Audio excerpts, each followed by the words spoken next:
Hello everyone, Alzion the Great here. Welcome back to League of Legends Manager on MOBA GM.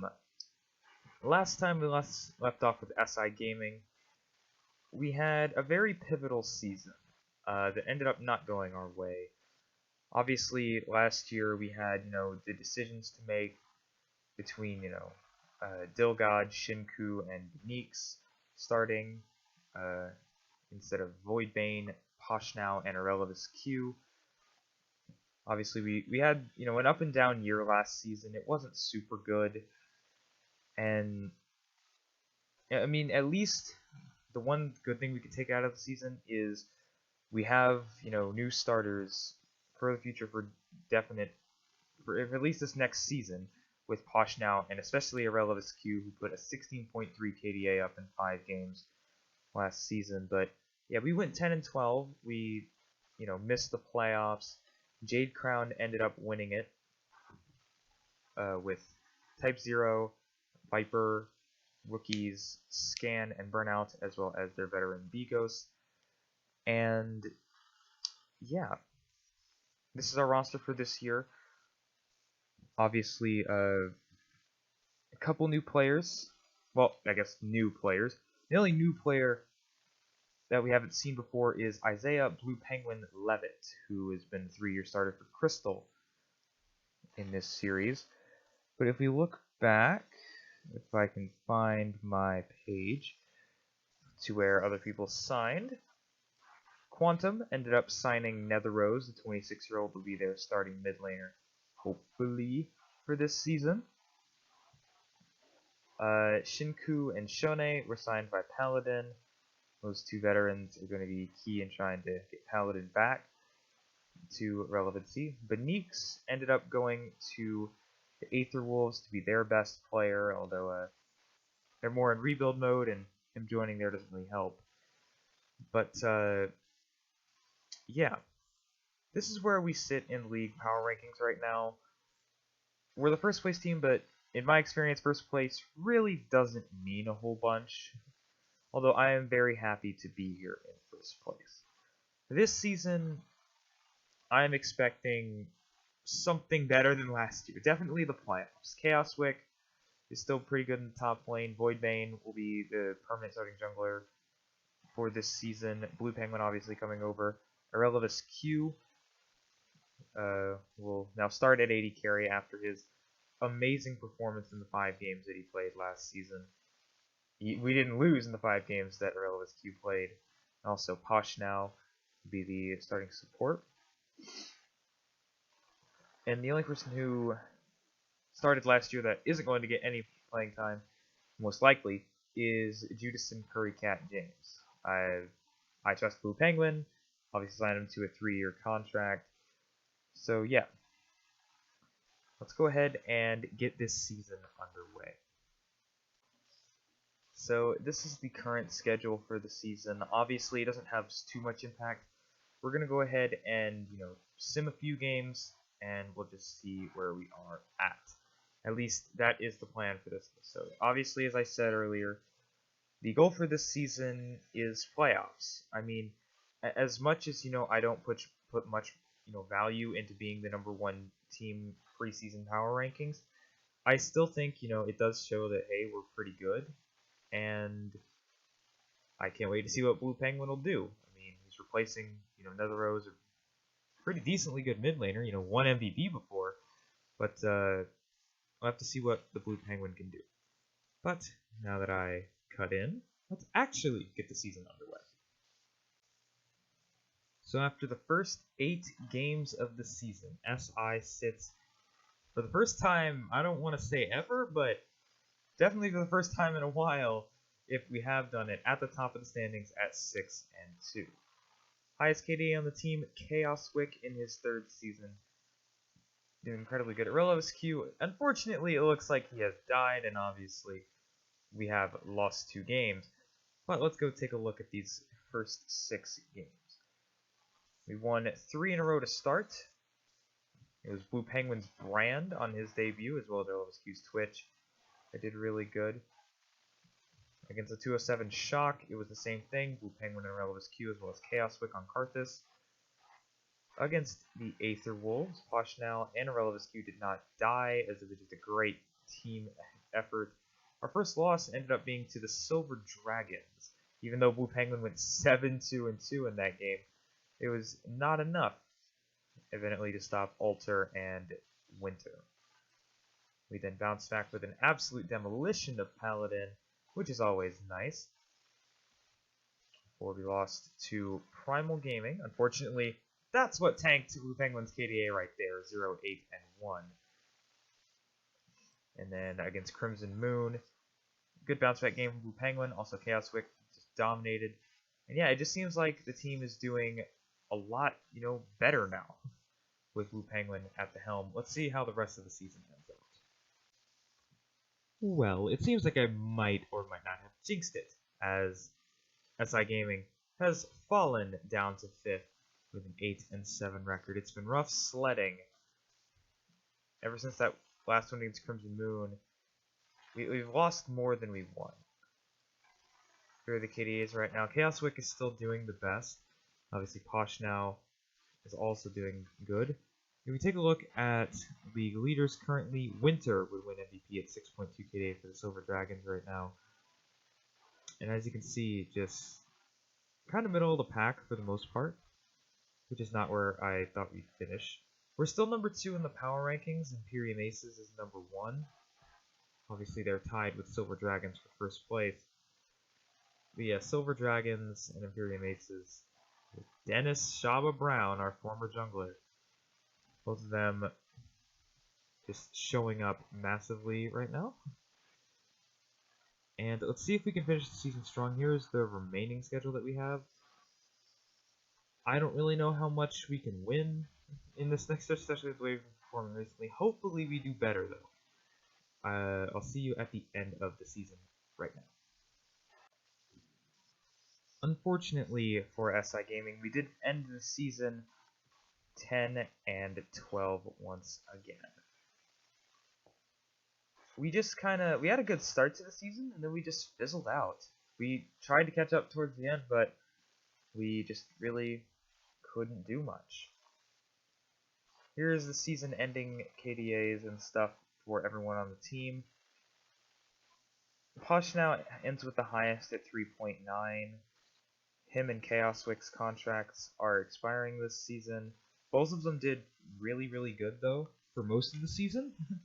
So, yeah, I don't really think I'm going to be changing up their roles, at least, heading into next year. If you look at some of the other players, the 10 and 12 team that did make the playoffs, Aether Wolves, had Benix, who only finished with a 2.9 record. So this game is still a little bit, it doesn't have the best, tie-breaking decisions. So it's all possible we could have made the playoffs alongside, maybe even Paladin could have. But yeah, I'm not entirely sure how the game decides, who gets the third or the last playoff spot if there's a tie. So it's all possible we could have made the playoffs this year, but Aether Wolves was the team that got chosen. Also, Primal finished 10 and 12, same record. But your number 1 and 2 teams, it's a tie. Silver Dragons at 14 and 8 take the number 1 seed with most likely MVP Winter. And Crystal finished in second with the most definite MVP, Bluffburn. As, 6.8 KDA. I don't think anyone had anything higher than that. Here is the playoff bracket, with Jade Crown, 07 Shock facing off in the quarterfinals, as well as Imperium and the Aether Wolves. Obviously, Silver Dragons and Crystal awaits. So, let's go ahead and start simming through playoffs here. Obviously, since we're not in it, it really doesn't matter. 207 Shock, take down Jade Crown 3-1. So your defending champions go down. And the Aether Wolves beat Imperium to advance to the semifinals. Silver Dragons face 207 Shock. Crystal face the Aether Wolves. 207 Shock sweep the Silver Dragons. And this means Crystal will play in the title game against them. So the 207 Shock. Baver, Safer, Beyonder, Pajiro, and Kayula will take on Crystal with Kenetsuna, Hekali, Scene, Bluffburn, and Korn. Now, I know the 207 Shock and Crystal both have titles. I'm just not entirely sure who has more. Let me check that real quick. So, 207 Shock have 2 titles. The last time they won the title was Season 7, which was a couple years ago, so actually 3 years ago. In this thing, obviously it says they have 1 championship because of the fact that I had to restart. So the 207 Shock won with this roster. Crystal, who was in the other save file, did have a title. It was Dualstock, Anide, Datafuse, Death, and Leofrost who won that title for Crystal. But 207 Shock going for their 3rd. If they win, it'd be the most in history. They're tied with Quantum right now. And Crystal can tie the 207 Shock if they get a win in the finals, obviously. So Crystal takes game 1, Crystal takes game 2, and we have 3 teams tied at 2 titles. Crystal sweeps the 207 Shock. Aether Wolves take the 3rd place match. Here is your season summary, always very good. Your finals MVP is Bebe Hekili Calhoun, and your MVP is LaShawn Bluffburn DeLong of Crystal. Notable retirements: Type 0 has retired from Jade Crown and he makes the Hall of Fame. VNX retires from Quantum to make the Hall of Fame. Winter also has gone and retired and made the Hall of Fame. Shaba retires. Nether Rose retires. A lot of the players from the first draft class have now started to make their way out. Also, Priestcell makes the Hall of Fame. Bluffburn, the reigning MVP, will retire. SPM, Kanetsuna, he started this year. Alter, Kayula retires. Obviously, a bunch of players who were 19 who did not get on teams, which I still think is dumb. I think they should wait 1 more year for that. But yeah, so that is the year. Here are your league leaders for this season. Scene finished 1st in kills for Crystal with 4.3 a game. Blue Penguin tied for 3rd with Primal Game Burning. Both of them had 4 kills a game. Assists, Korn led the league for Crystal with 11.9. And creep score, Posien for Excalibur led the league. And obviously in KDA, Bluffburn led the league. And there's the rest of the KDA leaderboard. The only other award I think we need to look at is Rookie of the Year, which is actually right here. Reggie Scene Jones, the 18-year-old mid laner for Crystal, replacing Blue Penguin, is your Rookie of the Year. So this year, obviously, I just think it kind of got away from us. Of course, there's only so much I can do with just hitting simulate the game, because I can't draft, because the game just literally crashes, regardless of the save file, regardless if I uninstall or reinstall it, whatever. The game just crashes when I try to draft, so I can't do that. And yeah, so I think it just got away from us a little bit. I don't know if Voidbane is the person you need to take in the jungle, but there isn't really much I can do about that right now, besides release him, but I don't think I will right now because he still has a year to develop, and we'll see that. But expiring contracts this year, obviously Chaos Wick, Posh Now, and backup support Limmer. Other than that, next year is when we get a lot of our contracts, so not expecting a whole bunch of changes this season. So obviously re-sign players with expiring contracts. I think Chaos Wick deserves a 3-year contract. I'm only going to re-sign Posh Now to a 1-year contract, mainly because I plan on signing hopefully a top flight support prospect, which, speaking of which, there is no top flight support prospect. Like, there is not a support prospect in the top 10 and only 2 in the top 15.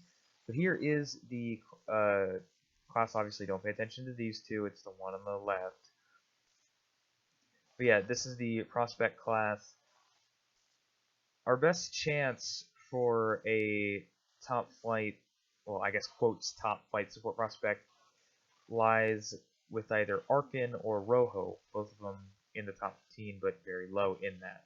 It is headlined by 61 overall mid laner Atlas, which obviously I don't think we need a mid laner with Blue Penguin on the roster, despite his, I guess, average year. Yeah. Well, wait. Okay, I was looking at the wrong thing. I was like, wait a minute. Yeah, one of his worst years, but I guess it's just slightly below his average. I don't really think we need a mid laner. So main thing we're looking for is support.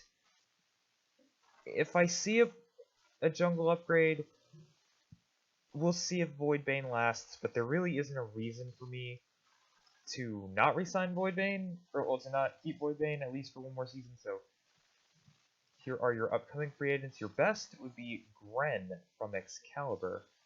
Also Dream as far as supports. Eric Udy is also out there. Potentially, join us. Yeah, there isn't a whole bunch of good support prospects out there.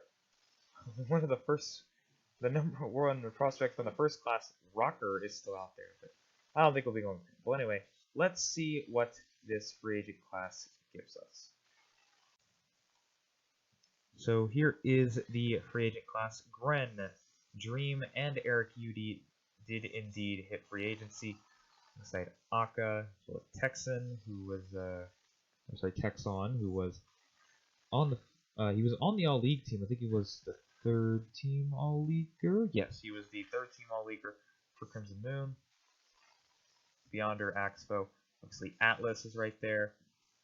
But yeah, I don't really know about signing Eric Udy. I mean, yeah, he's a two-time champion, as it says there, and obviously won Finals MVP. But I'm not in. I want something for the future, and with all these big players retiring, I feel like somebody has to jump up in this next class. Derek DXP Dixon did spend a season on Quantum. Very intrigued by him, but I think I'm going to go for a rookie here. I guess, Arkin is the best player. I just don't see how we don't sign Arkin here. It just makes too much sense. So I'm going to go ahead and sign Arkin, 3-year contract.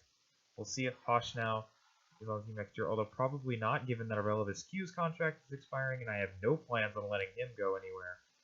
So this is the team. Not much changed.